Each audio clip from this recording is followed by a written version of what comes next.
Hello and welcome to Dynasty Degens episode 8. I am very excited for the show today. We're doing a lot of tape talk, and our guest today is definitely well versed in how to do prospect breakdowns and all that. But I am actually joined by my co-host today. He was back from leave after going ghost hunting, I believe, in Salem. JC, how you doing? How was your trip? It was good. Not necessarily ghost hunting. I mean, we did do the witch trial tour and stuff like that. So a little bit of supernatural stuff. And we have the Devi Reaper on with us tonight. So another little supernatural plug there as well. So I'm excited to talk to our guy tonight. I'll let you introduce him though. Yeah. So our guest tonight is somebody that I went to a lot for prospect breakdowns. He does a wonderful job of breaking down tape and really going through and making it easy to digest. And that's what I love about what he does is for anybody that's new to tape. He really does just an excellent job to dummy it down, if you will. And he looks for all the things that maybe new people that don't watch tape can catch and kind of look for themselves eventually. So I am very happy to introduce our buddy at Devi Deep Dive on Twitter, Brandon Lejeune. Brandon, how are you doing tonight? Hey, I'm doing great. Thanks for having me on. Like we said pre-show, I love being a guest. So, and love talking about film breakdowns and stuff because I'm more of a tape guy than an analytics guy. So, yeah, I'm ready to dig in and talk about prospects and what I look for. But again, thanks for having me on. Always so willing to talk it up with you guys. Yeah, we appreciate it. And I think you're the first true tape guy that we've had on. We've done a little bit of everything. Okay. We usually have analytic forward guys come on. We've done some tape, and people usually have a blended process for the most part, which we're excited to kind of get into for you to see if you do anything on top of the tape or if it's just purely tape. But we don't have to do that right now.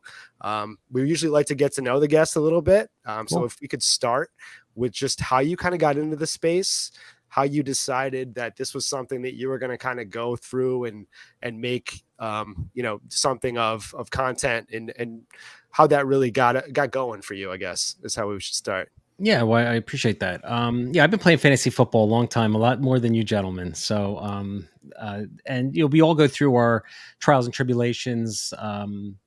With starting out with fantasy leagues and our keeper leagues and stuff like that. And I was introduced to Debbie actually from my co-host on my podcast, Jason DiRienzo, and Debbie Watch a long, long time ago. So probably 7-8 years ago. And at that point, I really wasn't doing any kind of content or anything, but really was interested. It piqued my interest in understanding, looking at college players, trying to hit our dynasty rosters. And, I've been an Eagles fan. I live outside of Philadelphia, and I always had a dream of being like the general manager of the Eagles, right? And one of the responsibilities is to scout tape, right, and to kind of,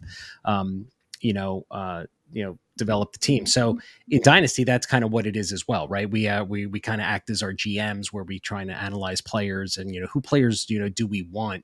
So it was just a natural thing for me to love to scout football players. Playing Dynasty for well over 25 years, and got to Debbie 7 or 8, and I took a crack at writing, and I'm the worst writer in the world. And after my first article, I knew that wasn't for me, and I would watch highlight videos and stuff of players, but really what it came down to for me was,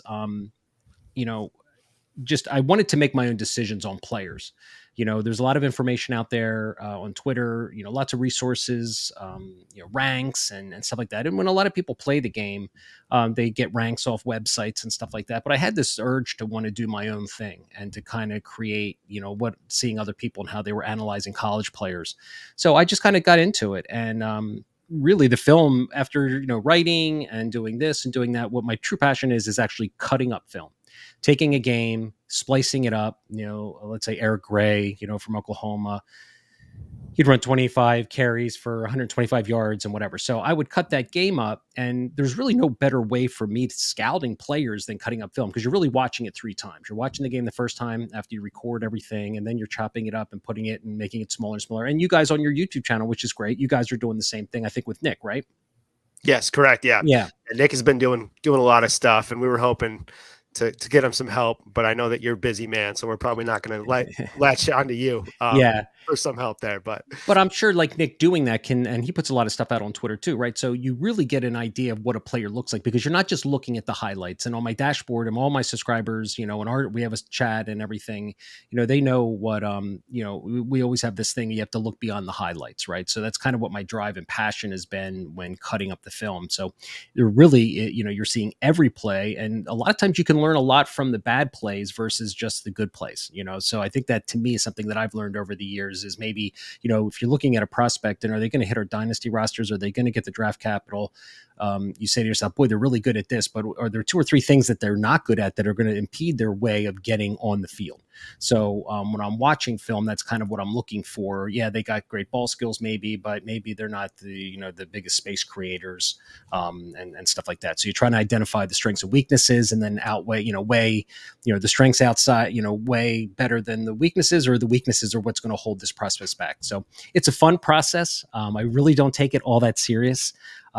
But I'd like to provide that service. And on my YouTube channel, Debbie to Dynasty Football, I have a lot of highlight films like you guys are starting to produce on your YouTube channel as well. And it's really useful when you show every play versus just, two or three great plays. I want to see the 5 or 6 bad plays. And why are they bad plays? Is it the player's fault, or is it the scheme? Is it the offense? Whatever, trying to identify, what those pitfalls are in these players, because Debbie's is a fun game, but it's also a very challenging game, and it's a very disheartening game.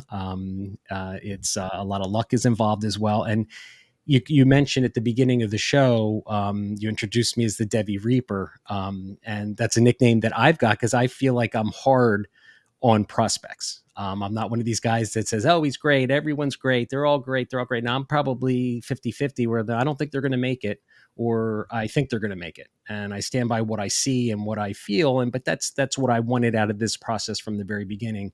I want to live and die by my sword versus depending on someone else. Obviously I take information and of other people as well. But like I've always said, when you're doing a draft and you've got to pull the trigger and make the selection, there's nobody at the table with you except you. So I want to go into those drafts having a really good idea for myself and my own scouting of what these players really look like. Yeah. And I know that, like I said, I've been watching your show for a little while now. And I think the first time that we actually got connected was I sent you a DM and I just said, I love what you're doing, man. I love the show. I love everything that you're doing over there. You do a great job of the tape breakdown, and you have a great voice for it too. It's very soothing. I just love watching tape with you in the background, and it's just like I'm at home right there. So it's All great. Right. I really appreciate that. It's very kind. It's very kind. Yeah. A fun question that we do like to get into is going into our guest's favorite TV show. Mm-hmm. And I did talk to you about that. And your favorite show is Seinfeld. Right. Yeah, which is a classic. Obviously, I think we've all seen Seinfeld. So who on Seinfeld would make the best dynasty manager out of the entire cast? It was funny because I was thinking about this question, and I originally thought Kramer, but then I'm thinking, he's too wild. He's too crazy. He's not going to be disciplined at all. So I was going to go with Jerry because I think Jerry would be very methodical in his way of building a dynasty team and a fantasy team. Although you need some kind of guys who got some guts like Kramer who would take chances on players. So I said Jerry. I thought would be the methodical way of trying to really get into it and build a solid team. Yeah, that feels right. I know. Yeah, Kramer would be the wild card. He would be the one that is a little too trade happy. I think he would probably lose interest in the roster in general after a while. That's a good point. Yeah, I'd see that. Yeah. On to the next thing. George would tinker too much. George would honestly probably change his lineup 50 times on a Sunday morning. I don't think Elaine would be into it at all. Yeah, exactly. So that's so funny about George, because I would say the same thing. He'd be like, the guy was so self-confident or so self-conscious of himself. He would think he'd be making all the wrong decisions all the time. He'd second guess himself constantly. Yeah. What do you think, JC? I'm a Jay Peterman guy. I'm Elaine's ball. Oh yeah, He would be a fantastic dynasty Devi manager because he wouldn't actually do any of the legwork that was necessary to do to manage the team. He just take everybody's finished product, and he would just roll out a winner. So I Yeah. think Peterman actually would be a pretty good. Yeah, I'd like that. And he'd take all the credit too. Yeah, he So would take all the credit, topping the buffing to you and stuff like that. So yeah, he would be good at it. that's funny. Yeah, great show. It's been my favorite. Yeah, it's the characters. I mean, the casting of a lot of these shows are so good. You know, because that's what it's all about. These shows, it's the casting. You know, believing in the characters and what they portray on film. Yeah, one of the first shows that really was dependent on just the casting for the Yeah, most part. I agree. I mean, there was always like a premise to most shows before that, but this was just like, get a good group of people, and then just I felt like there was a lot of winging it, just like Absolutely. it was just going for it, a group of friends, and we see that all the time now in shows, but I think it was definitely obviously the first of its kind.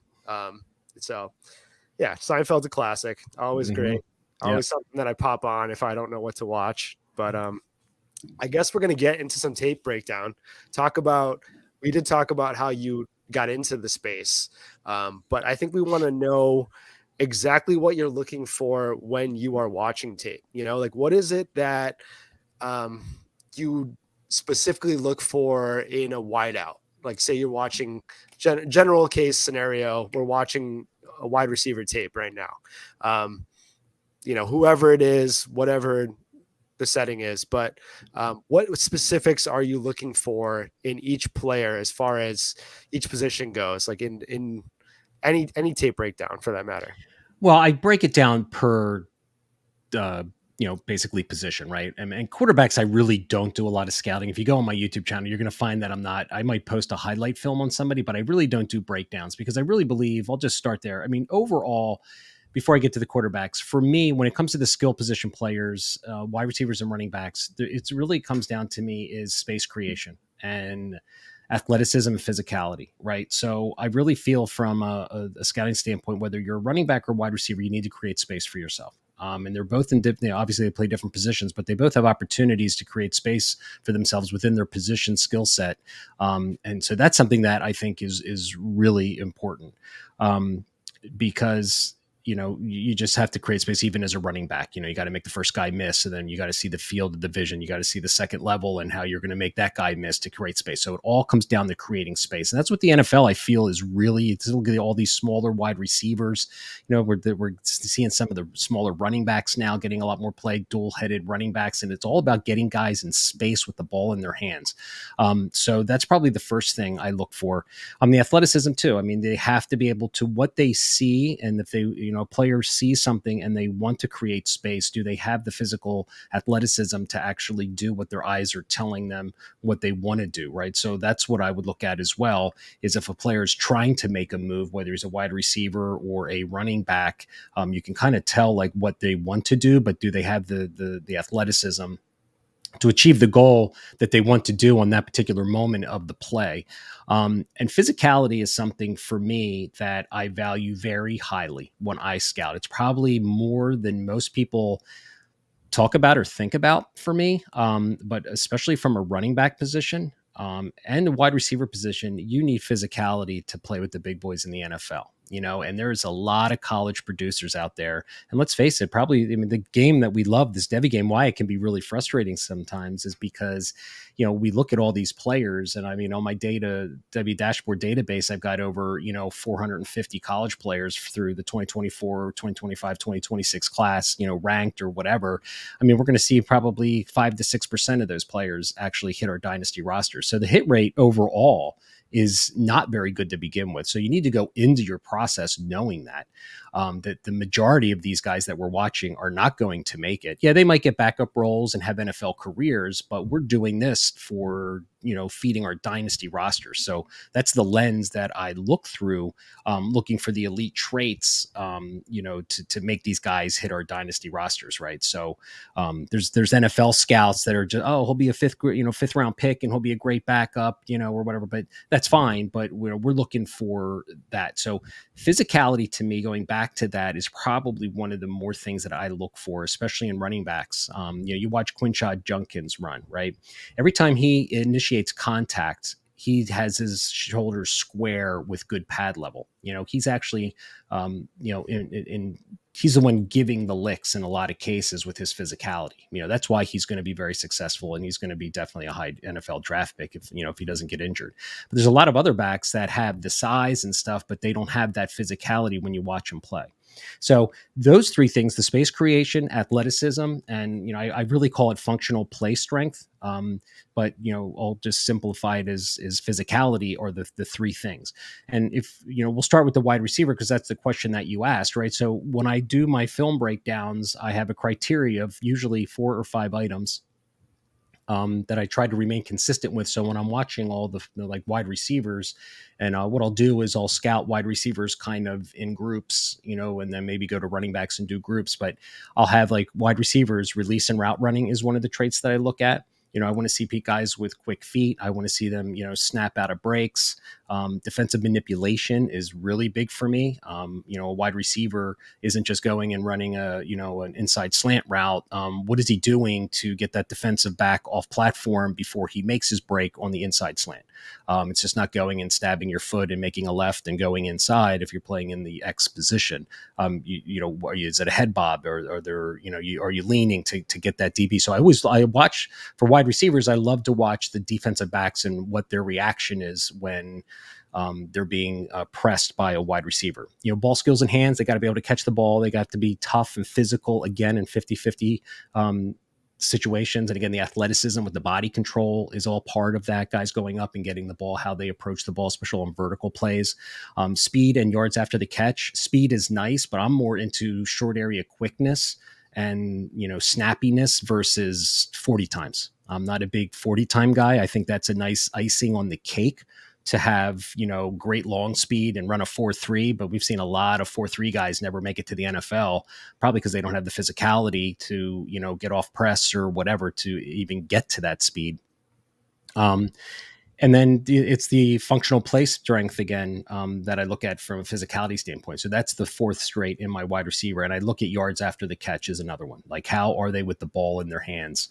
What do they do at the second level? So that's kind of from a wide receiver. So I would have those traits. And when I'm watching film, I'm kind of having those 5 traits in the back of my mind. And I basically, as I watch a player's film, I'll write notes and what I see and stuff like that. Yeah. Awesome, man. I've been trying to watch as much tape as possible leading up into the Devy startup season. And, I do have the same traits that I look for. Obviously there's the 5 or 6 that I do check off in my process. And it's always good to hear you jump into that.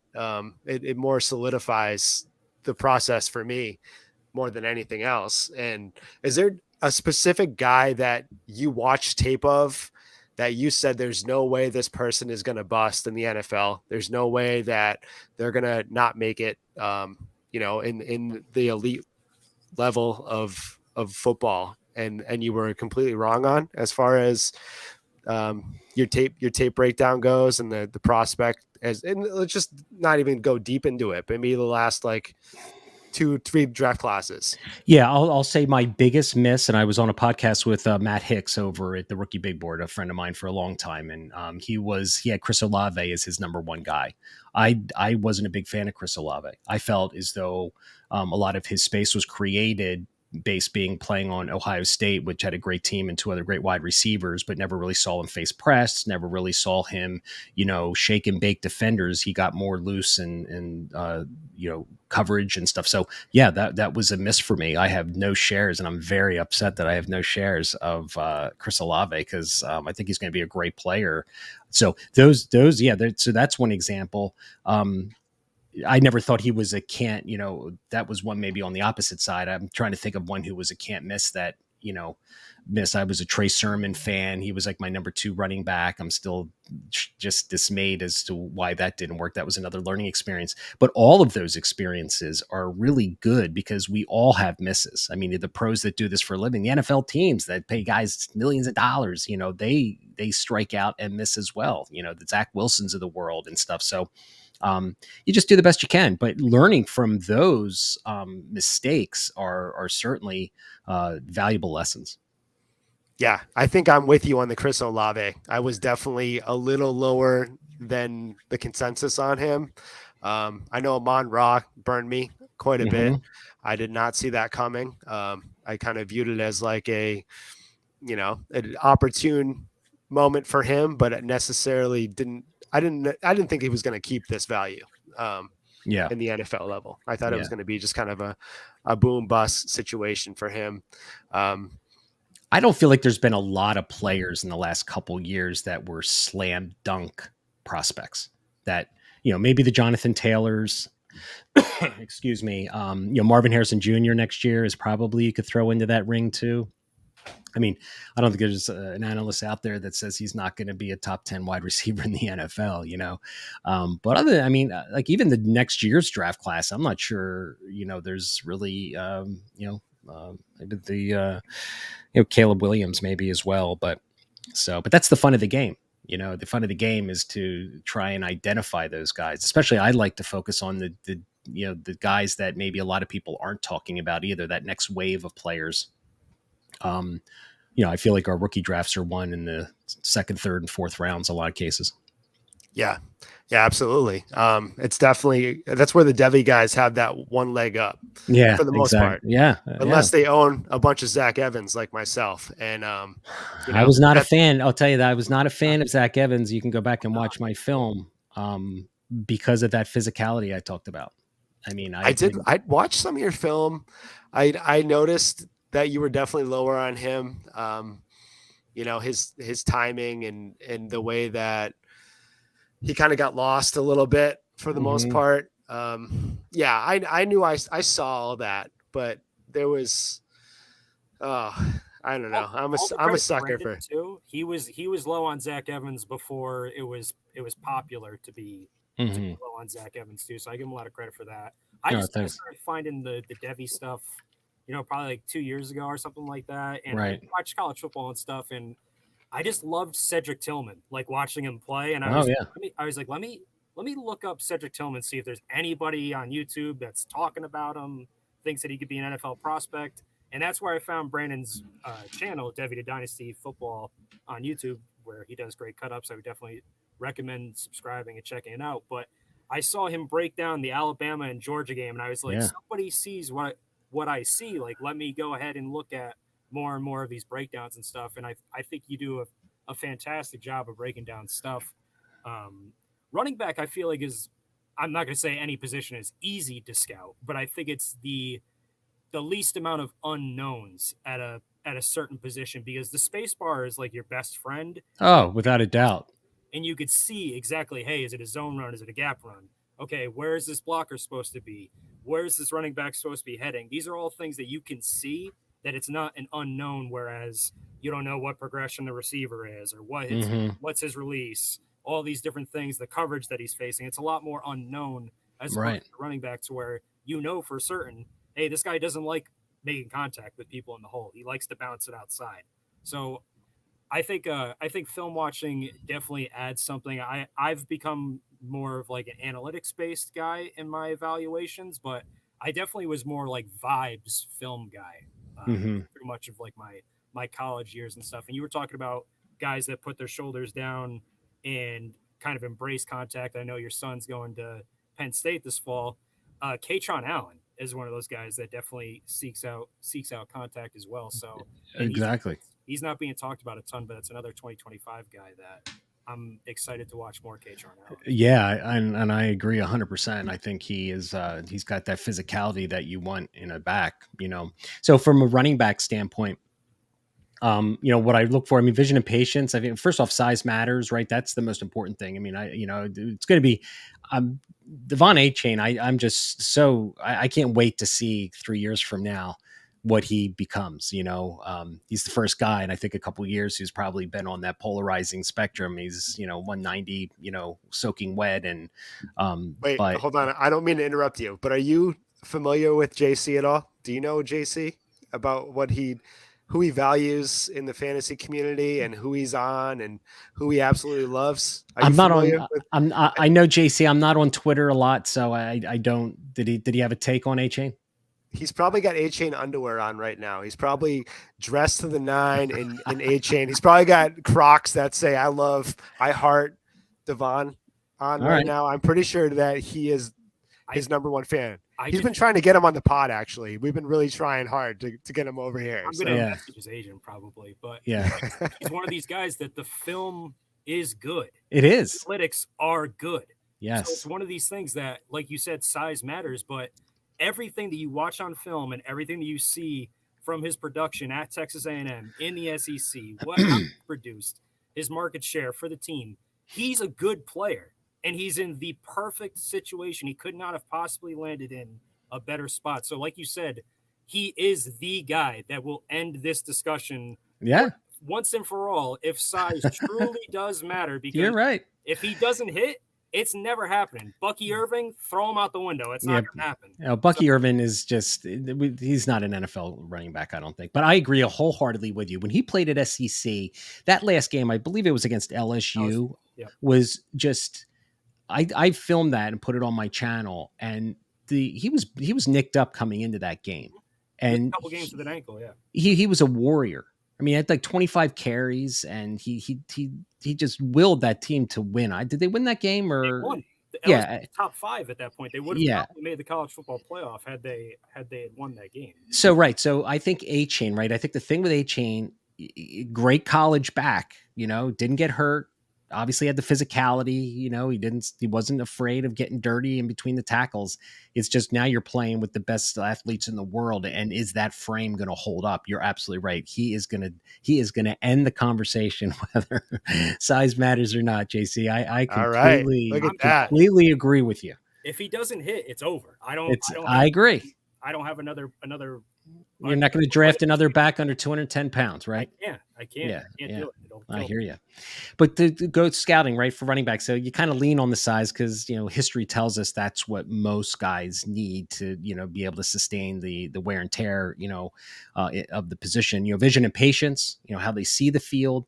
Do they take advantage of opportunities? I probably use that word a lot in my scouting of running backs on my films, is just like when a guy hits a gap or he's cutting back against an outside zone run or something. How does he attack that hole? Because you can attack it in several different ways, and what opportunity costs are lost by him, maybe not seeing something. So that vision is, I think, the hallmark of any running back. They've got to be able to see the field, footwork and short area quickness. Again, I'm not a 40 time guy when it comes to running backs. I really don't care what running backs run 40 time. I know everyone gets all goosed up about that. To me, it's all about the short area burst and acceleration, and then the footwork and being able to make the first guy miss and then not have to deaccelerate, making a guy miss too much where you lose too much momentum, where you don't, have the burst and acceleration to continue moving forward. So that's probably really key as well. But I think vision is the biggest thing. And then again, going back to the physicality, I just, I look at how these guys embrace contact. And the last 5 or 6 running back films I've put on my YouTube channel, I've been questioning these guys' physicality. It's a physical game, and that's why these running backs only last 5 years. And I think there's a lot of players in college that show good toughness or whatever, and they get to the NFL and they can't hang. They can't hang physically with these linemen and getting tackled and stuff. So you can kind of see some of that on film, on pad level, and do they embrace? I mean, Judkins he's a monster out there. The guy's, he's very impressive. And Travion Henderson was the same way, not last year so much because he was nicked up, but the year before. He wasn't afraid of contact, the way he approached contact when he was getting hit. So that's something I really lean on in running backs too, is that contact balance, being able to shed tackles, the toughness, that all those yards after contact are huge in my book.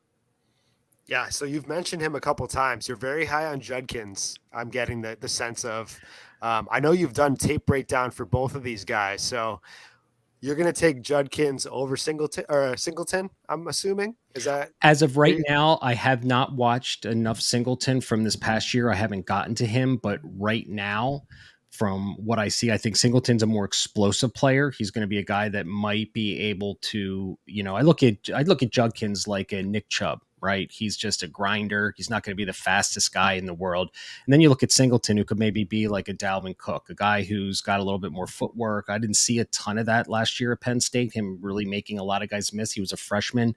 So, freshman, I'm not too hard on because it's a big jump coming from high school to college to be able to produce. I mean, it's just like college going to the NFL has got to be an enormous jump. I think going to high school, that's why I feel like high school film is so hard to really decipher anything from, because the 5 stars, 4 stars that we're watching they're 5 stars, 4 stars, usually playing against guys that aren't even going to college, so they're going to look great. They're going to blow by guys and stuff like that. So right now, Judkins, I have him above Singleton because just what I saw, and just I love that kind of running back, just the physical. The guy can catch the ball out of the backfield. The only thing he doesn't have is the long speed. Yeah, I think we just did a mock together maybe last week, I want to say. Mm-hmm. I know you just did a mock with your I think it was your Discord or your Patreon. Yeah. My dashboard thing. Yeah. Mm-hmm. Yeah, and I've been seeing Judkins go before Singleton in every single mock that I've done in the last month or so. So I guess people are seeing what you see, and it is tough with Singleton being a freshman. I do want to see this year, and yeah, go ahead. Sorry. No, I was just going to say they're both freshmen, but I guess maybe some people are worried about Allen as well.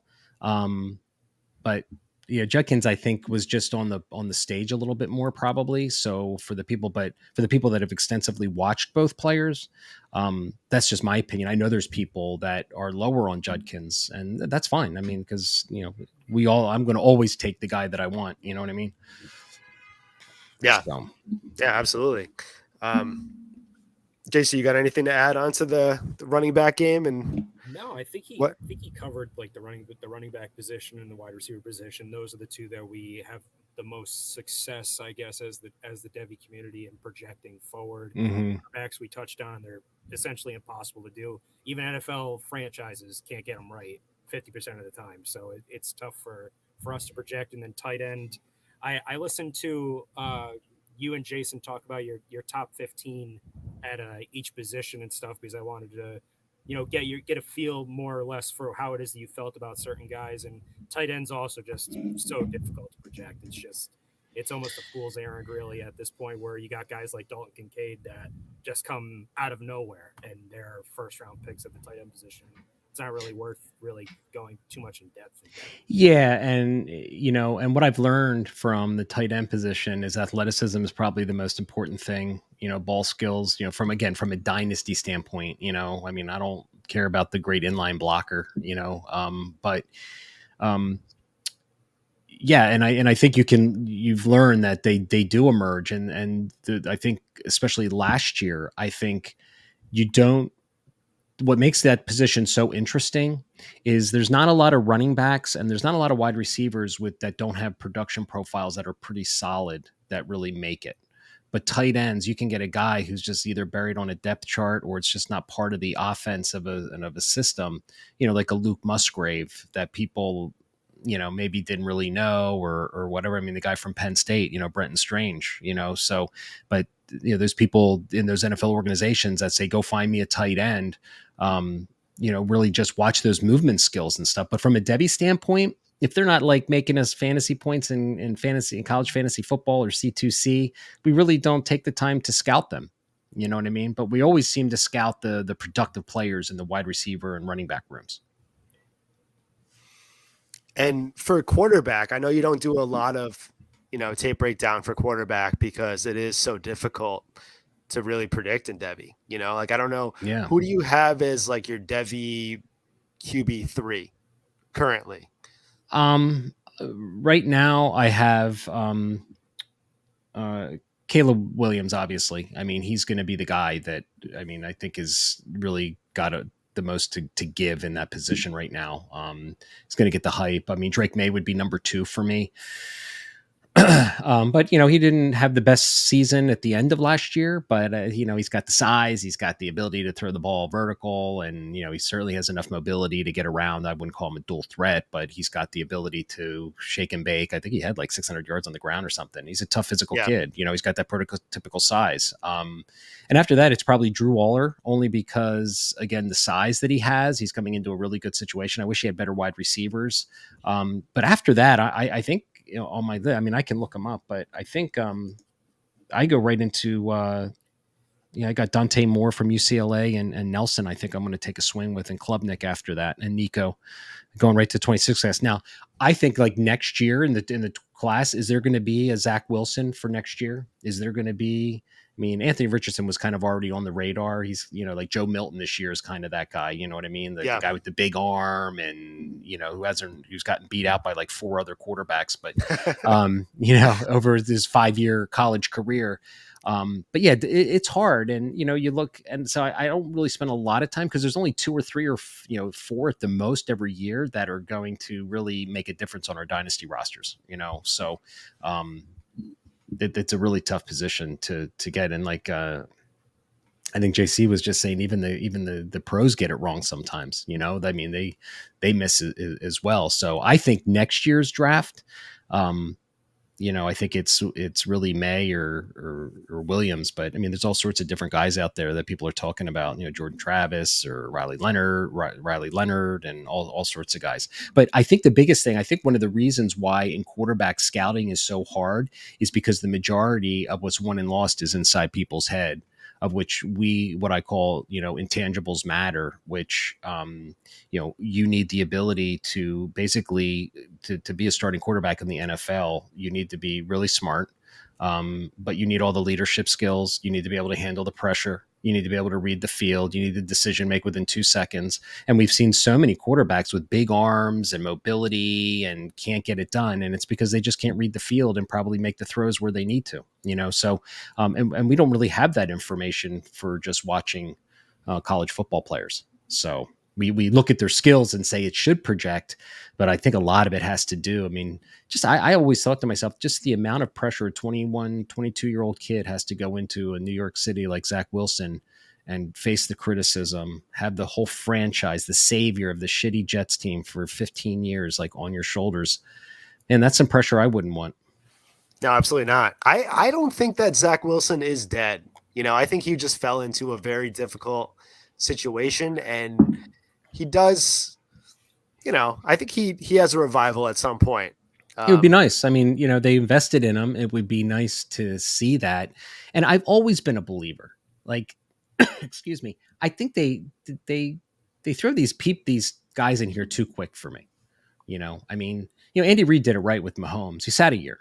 You're going to learn how to be a professional. You got your whole 15-year career ahead of you. I'm not going to ruin your confidence year one, succumbing to, public pressure to get you in there because the new shiny toys in town. So again, like, I think that's why the Eagles with Jalen Hurts has that mentality. He's got that intangible. He's got that likable ability. Nothing's too big for him. The moment's never too big for him, and I think the moment's too big for a lot of these college quarterbacks, and they just can't handle it. Yeah, I think Jalen Hurts is a miss for me, for sure. Coming out, did you think that Jalen Hurts was going to be what he is? I knew that he would be good. I did not think he was going to be what he is now, as far as making it to the Super Bowl. And I know that he has that mentality, but I have to admit that I definitely missed pretty hard on Jalen Hurts as far as coming out. Yeah, and I think Jalen Hurts is a good example of a couple things. I think environment means a lot.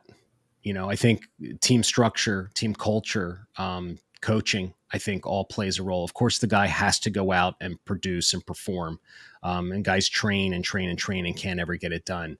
But the people that doubted Jalen Hurts, we just don't give anybody a chance. And wide receivers were supposed to have 3 years to reach their peak, and now after 2 years, if you don't do anything, you're kicked to the curb for the shiny new rookie toy. I mean, so I think all in all, for a lot of these guys, there's just not a lot of time. It's the hardest position in sports. And some guys, just it takes longer for others to develop and get to where they need to be. Some never do, but it's yeah. So I always said to Jalen Hurts, everyone who was trashing him after his first 6 games or whatever, I was like, give the dude a freaking chance, man. I mean, god damn, just give him a chance.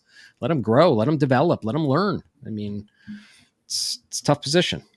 That's what I love about your breakdown. Sorry, I'm Mike. No, go ahead. Yeah. That's what I love about you talking about what you look for in players. You're saying physical, tough, while you have a Brian Westbrook jersey over your shoulder, because that's the Philly mentality. Grind it out. Like, we want guys that are going to be physical, because that team builds through the trenches and the offensive line and the defensive line. You want these big, strong, ugly guys that are just going to go impose their will on the other team. And it's important, like you said, in the NFL, and intangibles matter. And Jalen Hurts is, I mean, the poster child for intangibles matter. I mean, the guy his entire life. You see him in the squat rack in high school, lifting with the offensive lineman. He heads to the NFL. He heads to Alabama, still lifting with the offensive lineman. Gets benched in a national championship game and takes it about as well as yeah. Having some audio issues there. We're losing you, JC. Yeah, I mean, he's absolutely right. And I think that environment, and again, there's quarterbacks that don't have a good offensive line. So they're scrambling. They can't develop because they, and then Eagles have a great offensive line, good system. They, spoon feed him the plays and cultivate that product and help build his confidence, So I think that environment plays a huge role in the success of a lot of players. I agree. And I to piggyback off your point earlier, is that fantasy managers, especially Dynasty, we just lost JC altogether. All right, he's coming back. He'll come back. Yeah, he'll be back. There he is. So I mean, fantasy managers in general need instant gratification. And I think, I think, having Justin Jefferson and Chase, put up the elite seasons that they did their freshman year, has really spoiled, especially new dynasty managers, people that have just gotten into it, and they have this mentality that they need instant, they need that. Oh, they're going to come in and produce rookie year, and they're going to give me a Garrett Wilson type year or a Chris Olave type year. And if they don't, they're kicked to the curb, like people like Sky Moore or I mean, somebody that I was not in on at all. Me either. But I think people forget that there was once upon a time that we needed 3 years to see a wide receiver.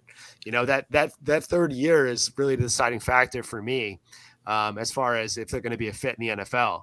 But I think we've lost the touch on that, and it's been, I need that production now. Or that's what our society has become, like, overall. We need instant gratification. That's what social media, I think, has done to, the world overall. But that, you're absolutely right. It's crazy for a guy who, and, a player too, like a wide receiver who might not have that opportunity on the team that drafts him to immediately get on the field and start producing, for that third, fourth round wide receiver. You're drafting in the first round, you're expected to start, but a guy in the, third round, fourth round, he might have like Cedric Tillman is a perfect example, like a guy who's probably going to start, but there's other pieces on that team that are going to be the focal point. And it takes some guys to get a little bit more acclimated than others. Yeah.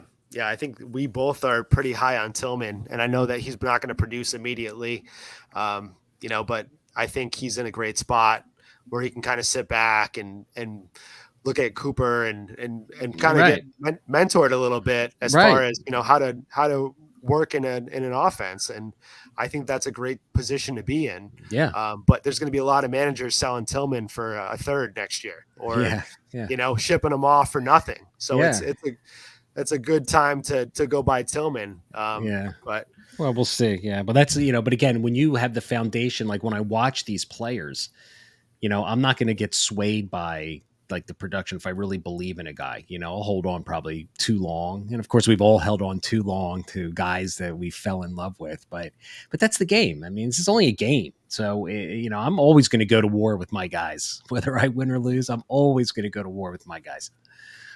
Can I ask you, who are your guys in this draft class that just got drafted? Like who are people that you're in on that maybe aren't, too high in the consensus. So as far as, like you would really high on like a Tank Bigsby or a Tajay Spears or somebody that is kind of falling back in the rookie drafts. I don't know. Let's say I'm going to just pull him up here on my go by quarterback. I mean, I Anthony Richardson. I never thought that he is going to be like a QB1 superstar, but I'm probably going to be wrong on that just from his development. He's got all the size and the intangibles. But other than that, I mean, my biggest thing with the quarterback was Bryce Young. I was one of the guys that was saying sell Bryce Young a year ago, like sell him. I'm just really concerned about his height and weight, and he's going to be kind of like the A-chain quarterback kind of thing. I know he's super skilled, decision-making, Alabama. I get it, man. The physicality again of the game. And like, I'm just thinking of, Fletcher Cox on the Eagles slamming him to the turf 2 or 3 times in a game. I'm just as good as he possibly could be. Does he have the physical, he's arguably going to be the lightest quarterback to start, by 10 pounds this year. So that's going to be an interesting thing. Running back wise, I guess the guys that I was, I like Condre Miller. I was a big Roshan Johnson fan. He was probably the 2 guys that I liked. I mean, of course, we all like Bijan and Gibbs. I mean, they should be special players, but those were probably the 2 guys. Condre Miller and Roshan Johnson were the 2 guys that I liked. Again, they have the size, the 210 plus. Wide receivers, Cedric Tillman, I was a big fan of. Marvin Mims was probably a guy that, again, because even though he was on the smaller side, his physicality he showed at Oklahoma, going up and getting the ball on vertical plays, I really liked. I was a Rashee Rice fan towards the end, but I put out a couple all 222 films on him and kind of got soured on his space creation. I put out a ton of films on Rashee Rice, and then kind of right before the draft changed my mind a little bit, watching the all 22 film of him just kind of getting open in space a little bit. So, and one of my deeper sleepers this year one of my favorite players that was drafted was Charlie Jones out of Purdue. He's a guy that I'm going to be taking in all my late rounds. I love like those deeper sleeper guys. We all have those guys that we want to target in the 3rd and 4th round, but Charlie Jones is a guy that I'm going to be taking. I know he's not loving the Cincinnati Bengals landing spot, but I mean, hey, they move on from Higgins and boom, boom. He might just slide right in there. I don't think Boyd is going to be on that team next year either. So, hey, there's always, I think he's free too. I think Jones is somebody you can pick off the waiver wire. So yeah, exactly. But yeah, we do have some listener questions that I want to dive into. JC, do you have anything else that you want to talk about Devi wise? No, I was talking about some of Brandon's my guys, but I think that's going to get into one of the listener questions for Devi. So all right. I mean, it's just going to dive into it. All right, let's go. Yeah. So first listener question we have is from Fantasy Blue Chip. He's a guy in the Discord. I think he's a 2-part question here. So I think the first part is, do you prefer combined Devi rookie drafts or split rookie Devi drafts? I'm going to have to say that probably depends on the size of your Devi league. I'm in both. I have separate ones that I enjoy, but the only way you enjoy them is if the rookie draft has some teeth in it. So that would be more of a shallow Devi league, right? If you could only draft like 2 Devi guys or something like that. I kind of like to separate them. But if you've got a deeper Devi draft or Devi team, I'm going to probably go with the combo. It adds a little bit more fun. That kind of really brings the people who haven't scouted yet, a little bit to a disadvantage versus the people that do. So I think that I would go with the combo draft, because most Devi leagues I'm going to think are on the deeper side. So I'm going to say a combo draft is probably, I think, more fun. Yeah, I think I like the combo draft too, because it's really when you get all the good value. Like you said, not everyone's plugged in and they're not watching tape and looking at stats and really diving in to Devi leagues when they're doing those rookie drafts, right? Yeah. They're not like me where I have a pillow on the floor of my kid's bed right next to it, where I'm putting my son to bed and I'm watching videos all night of just, with my headphones on. But the second part of his question is there such a thing as too early in Devi? Which, I think yes, but Well, I mean, I guess if he's asking about a draft, like a startup Devi draft going too young, you think is that what the question I don't is? know. I think he probably means uh, like too early in Devi. Are you in on a guy too early? Maybe is that I don't have the specifics of this question. So maybe he's trying to ask is, are you going to be in on somebody like say in a rookie year that might not pan out? Or I guess maybe I'm reading into it a little too much. Well, let's assume he's talking about, taking earlier prospects over later prospects, right? So that would be probably a good decision thought process to go through, right? So if you do a Yeah, startup Devi draft and you've got, guys that are going to hit your dynasty roster next year versus guys that are going to, hit your roster down the road. sure. Again, it depends on how much time you've looked at the incoming freshman class to make those decisions. I mean, here you can look, I just talked to you about my running or my quarterback position, and after the top 2 or 3, I'm going to take a swing with those 5 stars. Maybe there's just not another quarterback in this class that I think a Penix is going to do well or whatever. So and at Debbie guys, we always have a tendency to go too deep too early anyway, right? But that's just the fun of it. That's what we do. I mean, it's so we're our own worst goddamn enemies sometimes. Yeah, but I don't think it's ever too early. I think if it's somebody you love and you want, you just go get them. Yeah, I think it's position wise for me for the most part. Mm-hmm. I think I'll go early on wideouts. I'm fine with that. I'll Yep. definitely take a stab at certain running backs. And I'm with you on that. If I don't like the class coming up, I couldn't tell you my QB3 of this Devi class in general. It's just it's messy back there. It So is, and it's I don't think I think there's going to be a lot of Hendon hookers in next year's draft. I think a lot of guys in the second round, third round, franchises are going to take we're getting close to a point if you really look at the rosters, that there's not a whole lot of openings for quarterbacks. If some of these guys that have been recently drafted the last 2 or 3 years stick. So I mean, there's not going to be a whole lot of opportunities. So I'm not sure guys are going to be swinging on quarterbacks early. yeah, I agree. Next question is from Du Bois, Kevin Coleman. And he says, who is the number one target or the Devi Reaper this offseason? So I think he's asking you, who is somebody that we should be going to get and who is somebody that you have killed? Oh, the Devi Reaper again, huh? Yeah. So number one, People know you, okay? yeah, People it's know who you are. the overall target. What was that? I think he's saying, so two-part question. Who's the number one target? I think the way he's wording it, who is the number one target? Say it again. I think or is supposed to be of who's the number one target of the Devi Reaper. Of the Okay. Devi Reaper. Okay. All right. So, well, that's a very wide open question because I'm wondering if I could go by class, I guess, or by position. But I mean, a guy that I really, really like is, Malik Neighbors.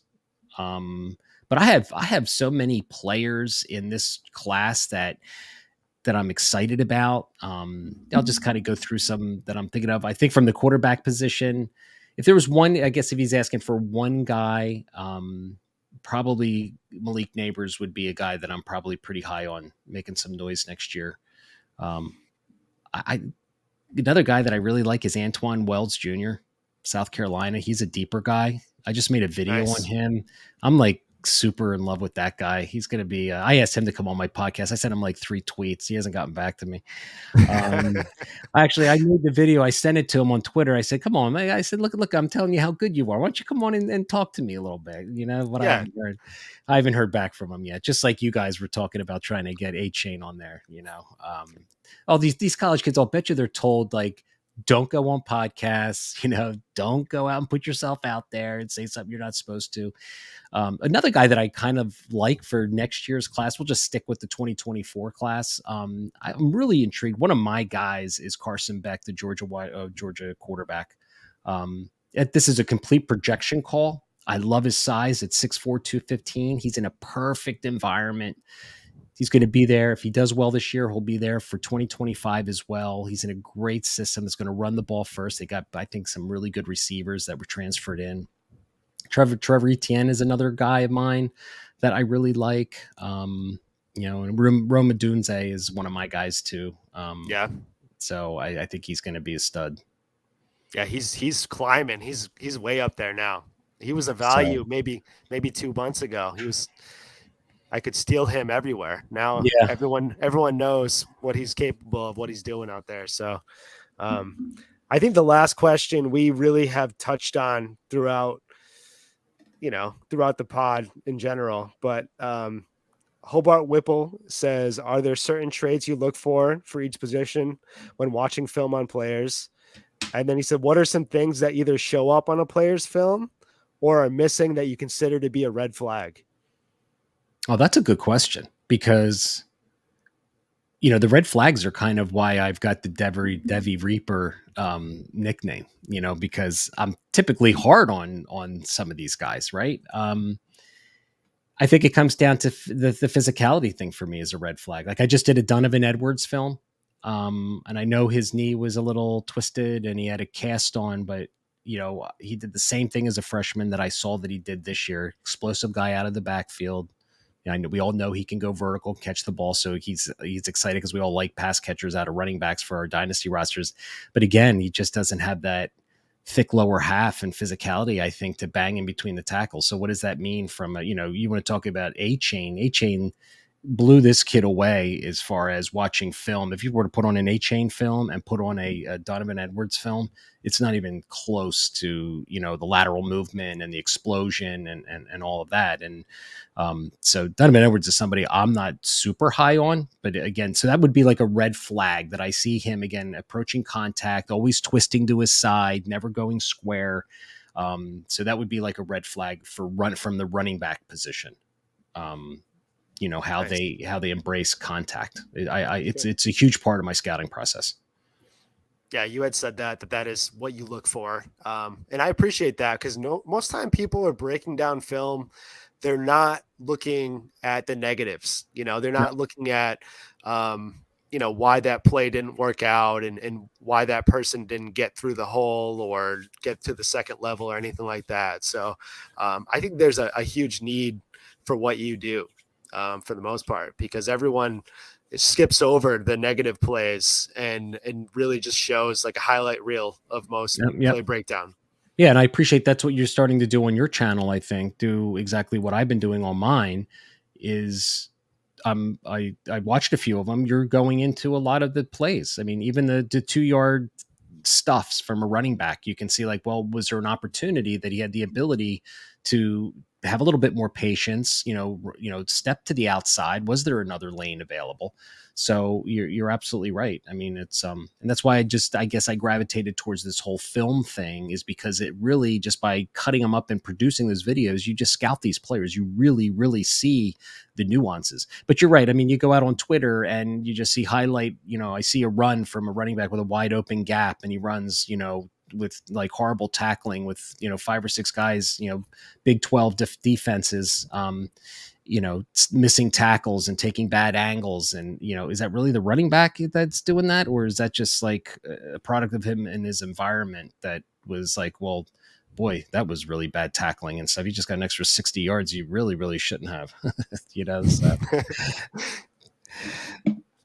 Awesome, man. Well, like I said, I appreciate you coming on so much. No problem, I've been dying to just chop it up with you and just listen to your whole process. And you're a great dude, man. And we really appreciate you kind of opening it up to us and giving us your time. So, anytime. I enjoy talking about this, and maybe we'll have to do a Devi draft online or something together. And we'll have to. Yeah, let's get something going. I like to get you in the Discord and just get some Devi mocks going, and then maybe get a league going at some point in time too. Because I'd love to have your mind in there whenever you have the time to just chop it up with some guys that maybe aren't as tuned into film as they should be, or as they can be. But yeah, no problem. Just remind everybody where they can find you on Twitter, and then drop that pod so that everyone can go in there and subscribe. Yeah, thank you. Yeah, I'm on Twitter, not too much, but I dabble in there every once in a while. You can find me at Devi Deep Dive. Spend most of my time on my YouTube channel, which is Devi to Dynasty Football, making film cut ups and stuff to help, like we just talked about, everyone being able to scout. I make them for the viewers to be able to scout the player for themselves. So if you don't like what I'm telling you and you don't believe me, well, then you can believe yourself by watching them. And then my podcast, Debbie to Dynasty Podcast, with my great co-host Jason DiRienzo. He's co-founder of the Debbie Watch, which is another great resource. Him and I, chum it up once a week. Talking just about Debbie prospects. We just did our 2026, wide receiver breakdown, 2026 running backs. We're going to actually be doing a fun thing where we're going to be doing wide receiver and running back drafts, top 25. We're just going to go back and forth and take them in any order out of the 3 classes. So, Nice. It's great. It's a great way. It's a great podcast if you play Dynasty to, get an early glimpse of the future. Awesome. Well, like I said, I appreciate it. I appreciate you hopping on. Thank you for having me. Yeah, thank you, JC. Anything you wanna close out with? Anything you have coming up or content wise coming out? Nothing to report right now. Just happy to talk to Brandon about his Debbie process and film watching stuff. So it was a fun episode. Awesome. All right, guys. Well, thank you for tuning in. Next week we have Chuck Bass on, and we are going to be having a fun little show, probably doing a redraft of the rookie class and diving into future prospects on there as well. So we'll see you next week. Thank you.